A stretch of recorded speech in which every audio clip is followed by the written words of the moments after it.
Hello students, now we see the last point of this chapter, that is a combination of errors. Last lecture आपण बघितलं की errors आहे, त्याच्यामध्ये systematic error आहे, त्याची types काय होते. सिस्टमॅटिक एररमध्ये इन्स्ट्रुमेंटल एरर, पर्सनल एरर, ते मिनिमाइज होऊ शकतात. कसे होऊ शकतात? By taking number of readings. Random error हा कशामुळे तयार होतो? It is due to change in environmental condition, म्हणजे प्रेशर, टेम्परेचर, व्हॉल्यूम याचा काहीतरी फरक पडतो त्या रिडिंगवरती, रिडिंग घेताना, बरोबर. तो एरर कुठला आहे? Random error. तो सुद्धा बऱ्यापैकी मिनिमाइज करू शकतो आपण by taking number of readings. पण compare to systematic error, random error minimize करण्याचे चान्सेस खूप कमी आहेत. सिस्टमॅटिक एरर कमी होऊ शकतो, म्हणजे इन्स्ट्रुमेंट जर बदलला तर इन्स्ट्रुमेंटल एरर कमी होऊ शकतो. पर्सनल एररमध्ये आपण जर रिडिंग सगळे ॲक्युरेट घेतले तर काय होत आहे, रिडिंग्स बऱ्यापैकी करेक्ट येऊ शकतात. पण हा एरर आपण मिनिमाइज करू शकतो. पण रँडम एरर थोडा प्रकारे मिनिमाइज होतो, पण तो बऱ्यापैकी मिनिमाइज होतच नाही. It can be minimize up to a certain level, but it will be having some error values compared to the systematic error. So in short, systematic error can be minimized properly. Random error cannot be minimized properly. थोडा minimise होतो पण पूर्णपणे minimise होऊ शकत नाही. मग हे error minimise करण्यासाठी आपण काय करतो? We are taking number of readings. काय घेतो आपण? Number of reading. हा तुम्हाला प्रश्न किती पडलाय का? आपण रिडिंग्स जास्त का घेतो? To get the accurate value, म्हणजे जी काही ॲक्युरेट व्हॅल्यू आहे रिडिंगची, ॲक्च्युअल व्हॅल्यू त्याच्या जवळपास कुठं तरी जायचं असतं. म्हणून तुम्ही काय करता? बरेच रिडिंग घेता. किती रिडिंग घेतला? Divide by number of reading divide करता, you will get the actual value. Means you are going towards the actual value. त्यासाठी आता आपण पहिला बघूया errors in sum and difference. Errors in sum and difference. तर त्याबद्दल आपण error in sum and difference, combination of errors.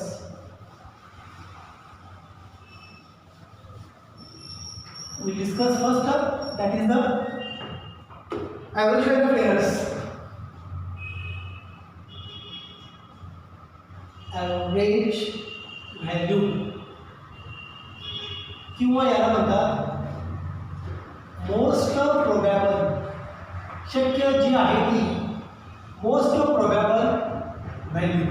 तुम्ही reading घेतला, x1 एक रिडिंग घेतला, x2 दुसरं रिडिंग घेतला, x3 तिसरं रिडिंग घेतला, x4 हे चौथं रिडिंग घेतला. असे तुम्ही काय केला? n नंबर ऑफ रिडिंग्स घेतला. का रिडिंग घ्यायला आपण जास्त? कारण आपल्याला काय पाहिजे? त्याचा ॲव्हरेज पाहिजे आहे. मग ॲव्हरेज काय असतो? It is going close to the mean value, और I can say it is said to be a actual value. मग रिडिंग घेतलं तुम्ही पहिलं x1, x2, x3, x4, नंतर शेवटचं रिडिंग घेतलं xn. ओके. मग यांचा सगळ्याचा ॲव्हरेज काय येणार आहे? असं घेतो xn. xn म्हणजे मीन, किंवा मी या ठिकाणी म्हणतो बघा xm और x ॲव्हरेज. कसा येणार ॲव्हरेज और मीन व्हॅल्यू? किती रिडिंग घेतला?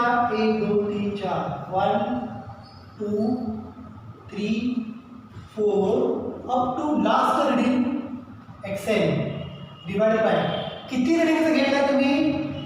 शेवटचं रिडिंग किती आहे? शेवटचं रिडिंग n, म्हणून काय घेतलं? Divide by n. तुम्ही असंच करताना ॲव्हरेज किती रिडिंग घेतले? डिवाइड बाय, हे बघा x1 x2 x3 एवढे रिडिंग घेतले, डिवाइड बाय किती रिडिंग घेतले?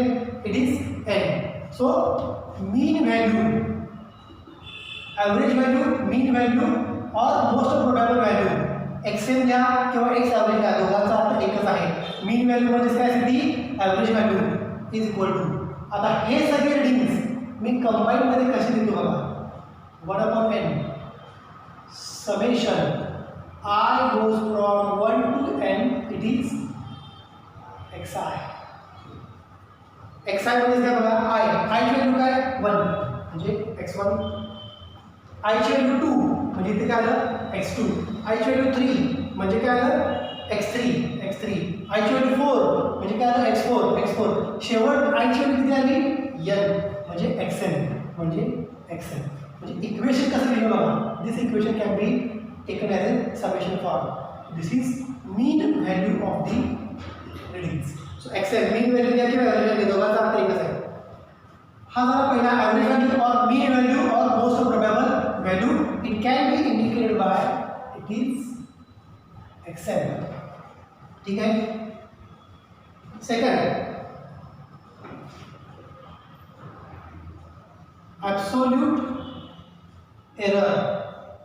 ॲब्सोल्यूट एरर, द डिफरन्स, ह्या सगळ्या डेफिनेशन्स आहेत, खूप सिंपल आहेत. The difference between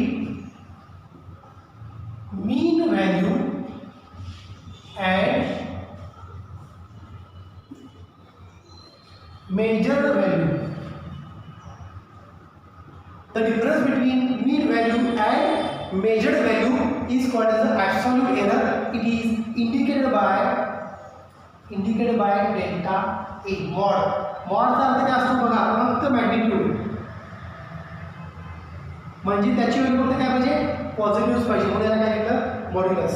so absolute error can be indicated by delta A. It is nothing but काय बघा, difference between mean value AM minus XL, AM minus XI, mean value minus measured value. मग मी असं म्हणू का, that is A1, delta A1 कसं घेणार, delta A1 कसं घेणार, डेल्टा A1 कसं घेणार, मीन व्हॅल्यू मायनस पहिली मेजर्ड व्हॅल्यू म्हणजेच डेल्टा A1 काय. Absolute error is mean value minus measured value. Delta A1 म्हणजेच काय, absolute error in a first reading. Absolute error in a first reading is AM, mean value minus first reading. तसंच delta A2 कसं घेणार रे, delta A2 is mean value minus second measured value म्हणजेच delta A2. त्या पद्धतीनं delta A3 कसं घेणार, delta A3 कसं घेणार, mean value minus third readings, बरोबर. आणि शेवटचं रीडिंग काय, एक्सेल. म्हणून मी असं लिहितो, therefore delta AN is equal to mean value measured value, mean value AM minus measured value x l, measured value x l. बघा डेफिनेशन करते का, what is absolute error, simply difference between mean value and measured value. Delta A is mean value minus measured value. I म्हणजेच काय, goes from 1 to n. पहिल्या रीडिंगमध्ये absolute error किती आहे, delta A1 is equal to mean value minus first measured value. Second रीडिंगमध्ये absolute error delta A2 is equal to mean value minus second experimental value. Third absolute error delta A3 is equal to AM minus X3. आणि last रीडिंगमध्ये किती आहे absolute error, delta AN is equal to AM minus XN. मॉडचा अर्थ काय आहे, त्याची value पॉझिटिव्हच आली पाहिजे, लक्षात घ्या. This is the second definition that is said to be absolute error. हे लक्षात ठेवा, XM is equal to 1/n XI. तिसरं डेफिनेशन आपण बघू, मीन ॲब्सोल्यूट एरर. या सगळ्या डेफिनेशन्स इंटर रिलेटेड आहेत. मग एक डेफिनेशन तुम्ही जर पाठ केला तर तुम्हाला सगळ्या डेफिनेशन्स ऑटोमॅटिकली लक्षात राहतील. ॲब्सोल्यूट एरर, त्याचा मीन घ्यायचा म्हणजे काय म्हणणार आहे, mean absolute error, mean absolute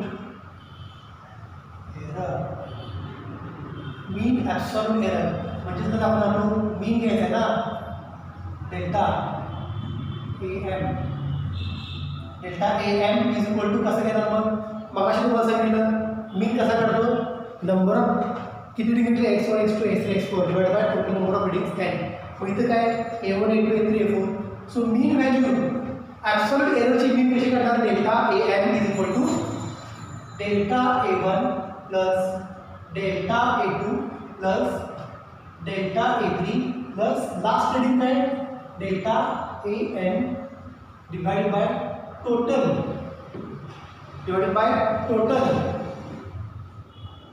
n total टीमचा n इज इक्वल टू कसं झालं direct 1/n summation of delta AI असं घेतो मला.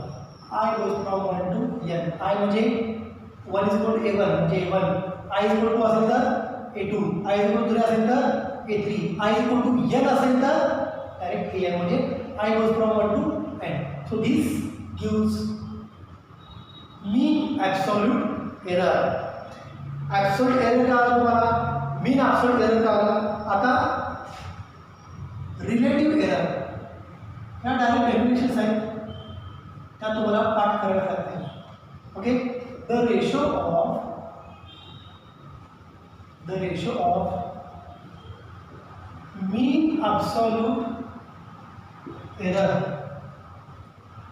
mean absolute error to the mean value. The ratio of mean absolute error to the mean value is called as a relative error. Therefore, relative error can be defined as ratio of mean absolute error म्हणजे काय, mean absolute error म्हणजे delta a and divided by mean value म्हणजेच काय accept बघा आपण काढली बघा सुरुवातीची पहिली average value or mean value. The ratio of average absolute error to the ते बघा की ते ॲव्हरेज ॲब्सोल्यूट एरर म्हणजे त्याची mean value. Average absolute error म्हणजेच mean absolute error delta A M upon except that gives relative error. And next definition is percentage error. ते पण खूप सोपं आहे. पर्सेंटेज एरर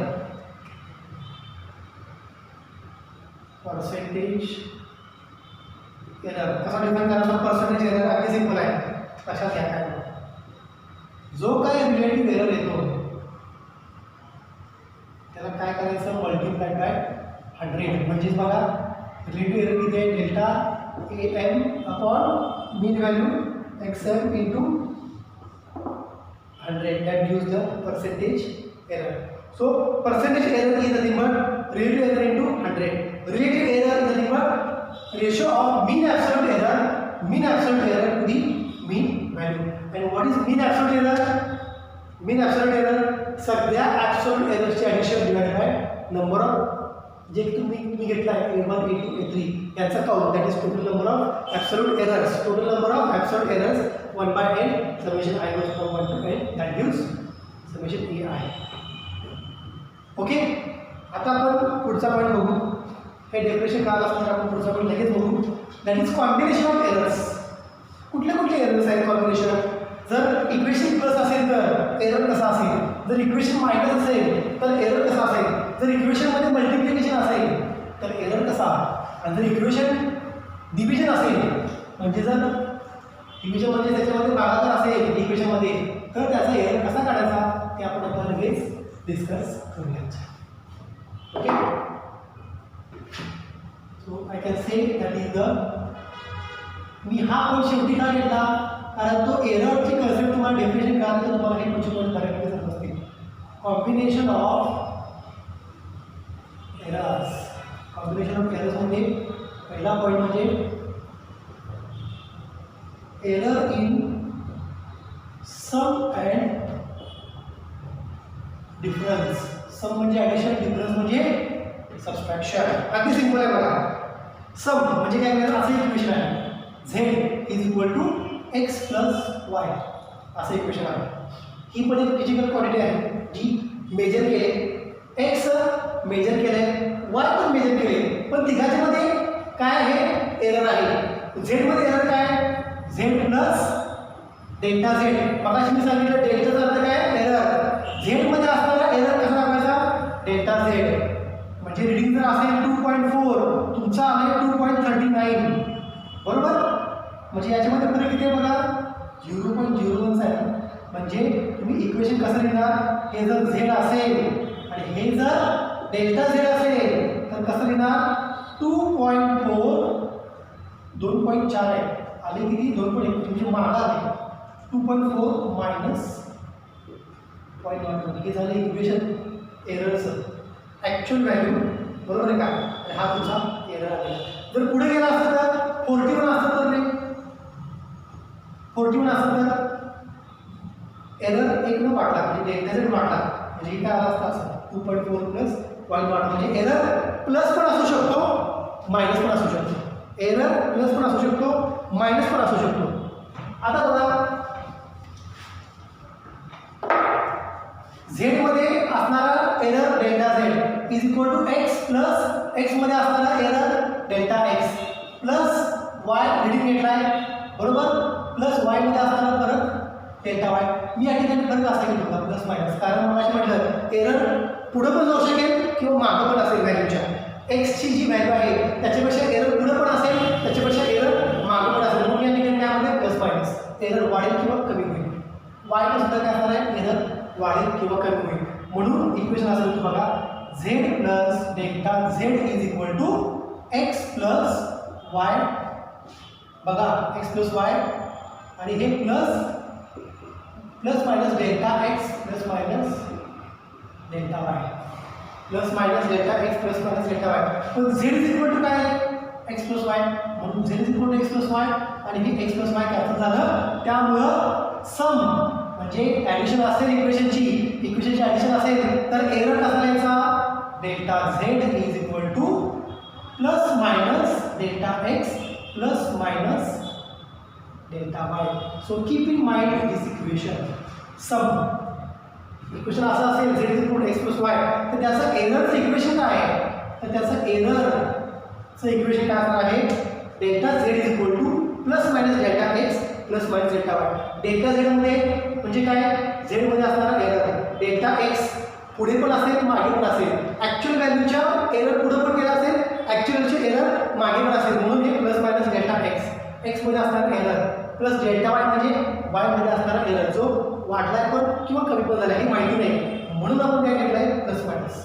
वाढलाय का कमी झाला एरर हे माहिती नाही, म्हणून आपण म्हटलं आहे प्लस मायनस. बघा वाढलाय का म्हणजे सपोज एक्सची व्हॅल्यू आहे 2.4, तुमचं रिडिंग आलं 2.41, तर काय झाला 2.41, तर एरर काय झाला प्लस 0.01. तुमचं रिडिंग आलं 2.41, तर काय झालं एरर मायनस 0.01, म्हणजे प्लस मायनस आहेच की. याच्या पुढे गेला म्हणजे प्लस, याच्या मागे आला म्हणजे मायनस, पण ते पुढे गेला का मागे आला हे माहिती नाही, म्हणून काय केलं plus minus. Okay. So in sum error in sum काय करायचा, delta Z is equal to plus minus delta x plus minus delta Y. Okay. आता डिफरन्ससाठी नाव जर इक्वेशन असं असेल तर Z is equal to X minus Y. Sum आता डिफरन्स झेडमध्ये किती एरर आहे, Z plus minus delta Z. Okay. Is equal to plus minus असणार लक्षात घ्या. sake of simplicity we can consider this as a plus. X चा error plus minus delta x minus y चा error y plus delta y. Correct. Is equal to x minus y is equal to z plus delta z. Plus minus घ्या काही problem नाही, plus minus घ्या काही problem नाही, लक्षात घ्या. आता इथे कसं करणार बघा equation, delta x plus minus delta x plus minus delta Y.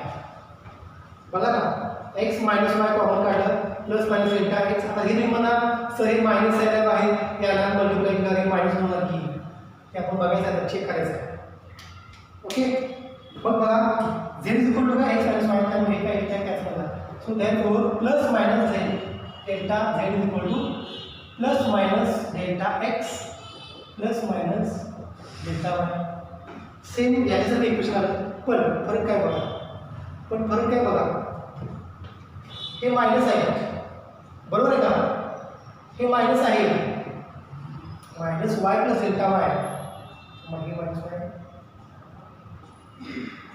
X minus y minus delta Y हे प्लस. या केसमध्ये हा फॅक्टर जो आहे delta x delta Y can be written as delta x minus असेल प्लस डेल्टा वाय प्लस असेल, और delta x plus असेल डेल्टा वाय मायनस असेल माहिती नाही, और मायनस डेल्टा एक्स असेल मायनस डेल्टा एक्स असेल मायनस डेल्टा वाय प्लस असेल, म्हणजे 1 2 आणि हे 3, किंवा delta x plus delta Y पण असेल, वी डोंट नो. त्यामुळे बघा डिफरन्सला delta Z is equal to delta x plus delta Y. फक्त या केसमध्ये डेल्टा एक्स डेल्टा वाय कसा एक तर एक्स मायनस असेल वाय प्लस असेल किंवा एक्स प्लस असेल वाय मायनस असेल. एरर इन एक्स मायनस असेल, एरर इन वाय मायनस असेल माहिती नाही. एरर इन एक्स प्लस असेल किंवा एरर इन वाय सुद्धा प्लस असेल.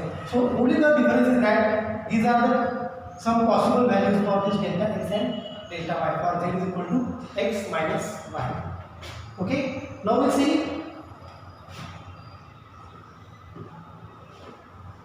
error in product म्हणजे काय multiplication and division. ओके, आता मल्टिप्लिकेशन आहे. z is equal to x dot y. z is equal to x dot y. तर कसं लिहायचं equation? that is z plus delta z plus delta z is equal to x plus delta x dot y plus delta y. x मध्ये असणारा error delta x plus minus घेतो म्हणजे परत हे नको. ठीक आहे, वाढल्या किंवा कमी झाला माहिती नाही. बघा, therefore z plus delta z is equal to multiply करा x डॉट y आलं का x y plus minus x न डेल्टा वायला मल्टिप्लाय करा x into delta y plus y into delta x plus minus कारण ते प्लस मायनस आहे y into delta x आणि delta x delta y plus minus delta x delta y plus minus delta x delta y. मला फक्त काय केलं आहे? Product केलं, मल्टिप्लिकेशन केलं आहे प्रोडक्टचं. आता नेक्स्ट बघा, दॅट इज म्हणण्यापेक्षा आपण डायरेक्ट करूया. Divide z to LHS. इक्वेशनच्या LHSला z ने मल्टिप्लाय डिवाइड करूया अँड xy टू RHS. RHSला x1 ने डिवाइड करायचं, LHSला z ने डिवाइड करायचं. काय होणार बघा, z divide by z it is 1 delta z by z delta z by z. हे झालं LHSला काय केलं? z ने डिवाइड केलं, z ला z ने डिवाइड केलं काय झालं? 1 delta z by z is equal to xy ला डिवाइड केलं तर काय होणार आहे? 1 राहणार आहे plus minus x delta y divide by xy. कारण काय करायला लागले आपण? xy ला डिवाइड करायला लागले, याला डिवाइड केलं plus minus y delta x upon xy ने पण डिवाइड केलं प्लस मायनस हे टर्म काय बघा delta x delta y upon xy. ठीक आहे, हे x कॅन्सल झालं, हे y कॅन्सल झालं, काय राहिलं? हे 1 1 पण कॅन्सल झालं. Delta z by z is equal to delta z by z is equal to delta z by z is equal to इथे काय झालं बघा plus minus delta y bye y plus minus इथे काय राहिलं delta x bye x plus minus delta x delta y upon xy. आता बघा for example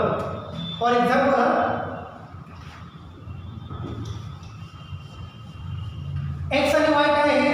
reading आहे. डेल्टा x डेल्टा y काय आहे? एरर आहे.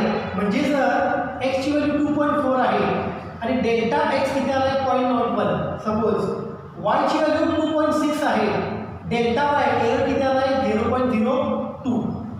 मग बघा x y is equal to काय आला आहे? 2.4 इंटू 2.6 जे इथे. तर delta x into delta y काय येणार आहे? हा खूप कमी येणार आहे. Okay, 2 into 10⁻⁻⁴. म्हणजे बघा डेल्टा x डेल्टा y ही कमी व्हॅल्यू आहे. याला जर 2.4 इंटू 2.6 जे काही व्हॅल्यू येईल it is going about 5. Okay, minimum व्हॅल्यूला मॅक्सिमम व्हॅल्यूला डिवाइड केलं तर त्याचा प्रोडक्ट काय असतो? Less than 1. त्यामुळे हा प्रोडक्ट खूप स्मॉल येतो. Delta x delta y by xy is always less than 1. त्यामुळे ही टर्म कॅन्सल केली म्हणून शेवटी काय करून राहिली प्रोडक्ट अँड डिव्हिजनचा delta Z by Z is equal to delta Z by Z is equal to delta x by x plus minus delta Y ठीक आहे right plus minus delta Y by y.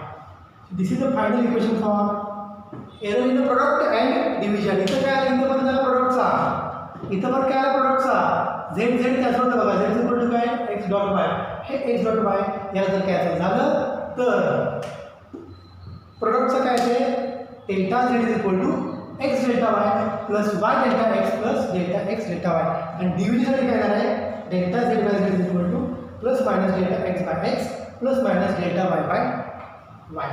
So these are some combination of errors, error in sum and difference and error in product and divisions. आता पुढे आपण एक example discuss करूयात.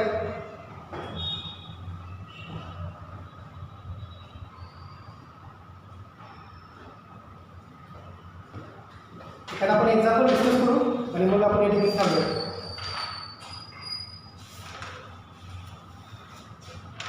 एखादा एररचं आपण equation या केसमध्ये बघूयात म्हणजे तुम्हाला एक्झॅक्टली कल्पना येईल की हे एरर या कन्सेप्ट कशा यूज केलेल्या आहेत.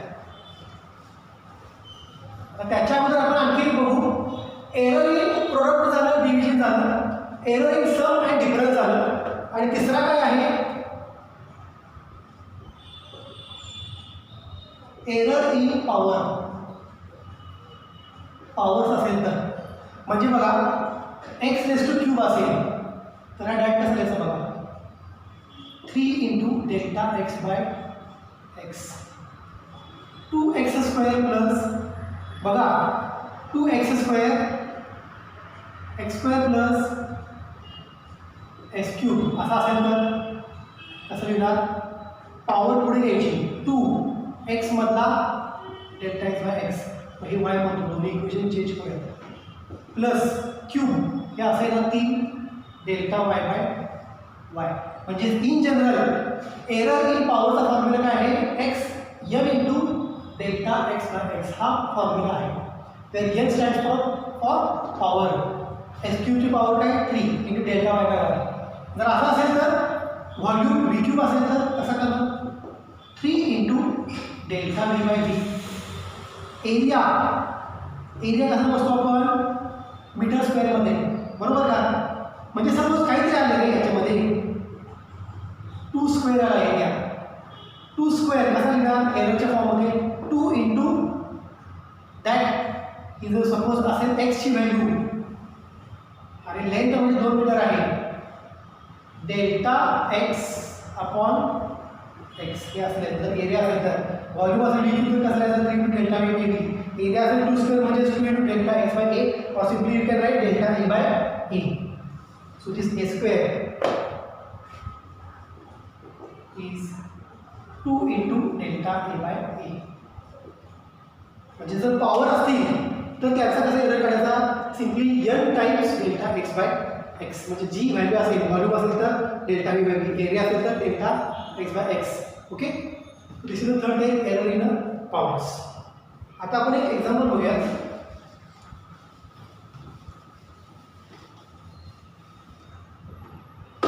काही रिडिंग्स आहेत object was weighted by physical balance म्हणजे फिजिकल बॅलन्समधून एका ऑब्जेक्टचं वजन घेतलेलं आहे त्याचं वेटचे रिडिंग्स किती आहेत बघा. पहिलं रिडिंग किती आहे 5.04 ग्रॅम 5.04 ग्रॅम हे पहिलं रिडिंग आहे. दुसरं रिडिंग किती घेतलं आहे 5.06 ग्रॅम. तिसरं रिडिंग घेतलं आहे 4.97 ग्रॅम आणि चौथं रिडिंग घेतलं 5 gram. A B C here. Fourth reading is 5.00 gram म्हणजे ॲक्युरसी आहे सिग्निफिकंट फिगर याचा 3 आहे. डेसिमल नंतर येणार 0 का सांगणार ॲक्युरसी हे आपण बघितलं सिग्निफिकंट फिगरमध्ये. आणि सहावं रिडिंग किती आहे 4.93 ग्रॅम म्हणजे याला असं म्हणू का हे x1 आहे हे x2 आहे हे तिसरं रिडिंग आहे x3 हे चौथं रिडिंग आहे x4 हे पाचवं रिडिंग आहे x5. ओके, मग याचा मीन कसा घेणार? याचा मीन कसा घेणार? xm किती त्याला x1 plus x2 plus x3 plus x4 plus x5. 5 reading आहे का 6 आहे? 1 2 3 4 5 डिवाइड बाय रिडिंग किती आहे? 5. मग काय येणार आहे? 5.04 plus 5.06 plus 4.97 plus 5.00 plus 4.93 divided by 5. तुम्ही जर याची ॲडिशन केला तर टोटल व्हॅल्यू येते 25. 25 भागिले 5.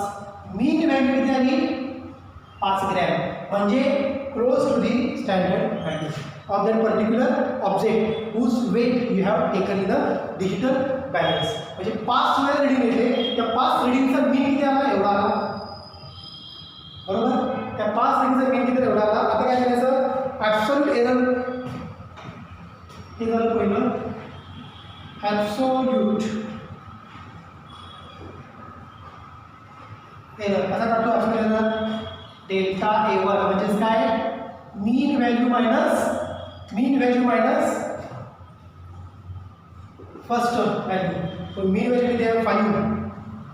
5 मायनस 5.04 किती येते? प्लस 0.04 येते A1. Delta A2 AM minus A2. A1 घ्या A2 घ्या, काही प्रॉब्लेम नाही. इथं घ्या x1. आपण x1 घेतली म्हणून आपण काय करूया? x1 इथं घेऊया xn. इथं पण घेऊया xn. ठीक आहे. आता xn किती आहे? 5.00 मायनस x2. x2 किती आहे? 5.06. बरोबर, पण ही व्हॅल्यू किती येते बघा? ह्याची व्हॅल्यू किती येते? मायनस. पण मॉड असल्यामुळे काय झालं ते फक्त प्लस. मग अशी तुम्हाला मी सांगितलं मॉडचा अर्थ काय? डिफरन्स निगेटिव्ह झालं त्याची व्हॅल्यू काय घ्यायची? पॉझिटिव्हच कन्सिडर करायची. तसंच डेल्टा A3 तुम्ही चेक करा. डेल्टा A3 ची व्हॅल्यू किती येते बघा? 0.03 येते. डेल्टा A4 येतं. Delta A4 is 0 gram. का? 5 आहे A4. हे बघा इथं 5 आहे आणि इथून 5 आहे, त्यामुळे 5 मायनस 5 0 येते बघा A4. आणि डेल्टा A5 विल बी 0.07. हे काय झालं? ॲब्सोल्यूट एरर मिळाला. आणि या सगळ्याचा मीन घेणार आहे तुम्ही. मीन घेतला काय येणार आहे? मीन ॲब्सोल्यूट एरर हा कसा येणार आहे? मीन ॲब्सोल्यूट एरर या सगळ्यांची ॲडिशन डिवाइडेड बाय 5. आता याची याची गरज आहे का? हे 0 झाले त्यामुळे याची गरज नाही. त्यामुळे 1 2 3 आणि 4 ॲडिशन करून डिवाइड बाय 4 जर केलं तर तुम्हाला मीन व्हॅल्यू येते 0.04. एवढी व्हॅल्यू येते मीन जर एवढी आली तर रिलेटिव्ह एरर तुम्ही कसा काढता? Relative error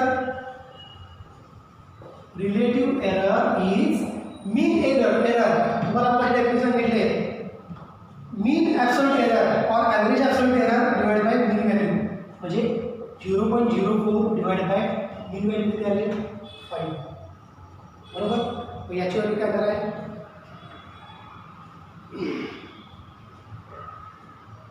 divided by 20 it is 1 2. I can say it is 4 into 10 raised to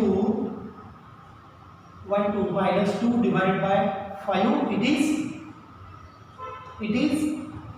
0.8 into 10 raised to minus 2. बरोबर.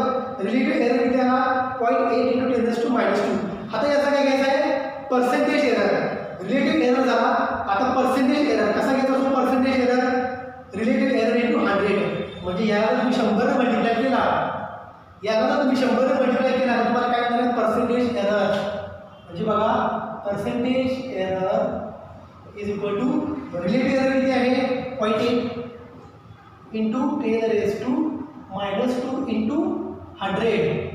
बघा 100 म्हणजे काय? 10 raise to 10 raise to 2 10 raise to 2 cancel झालं. म्हणजेच पर्सेंटेज एरर किती मिळाला? 0.8%. पर्सेंटेज एरर किती मिळाला 0.8%. म्हणजे जर रिडिंग दिले असले तर तुम्हाला त्या रिडिंगवरून मीन व्हॅल्यू कॅल्क्युलेट करता येऊ शकते, ॲब्सोल्यूट एरर कॅल्क्युलेट करता येऊ शकतो, त्याचा मीन ॲब्सोल्यूट एरर कॅल्क्युलेट करता येऊ शकतो, relative error you can find and at the same time you can find the percentage error of that particular object when you are taking the reading on a digital pad. So here is the end of the chapter, measurements, units and measurements. Thank you.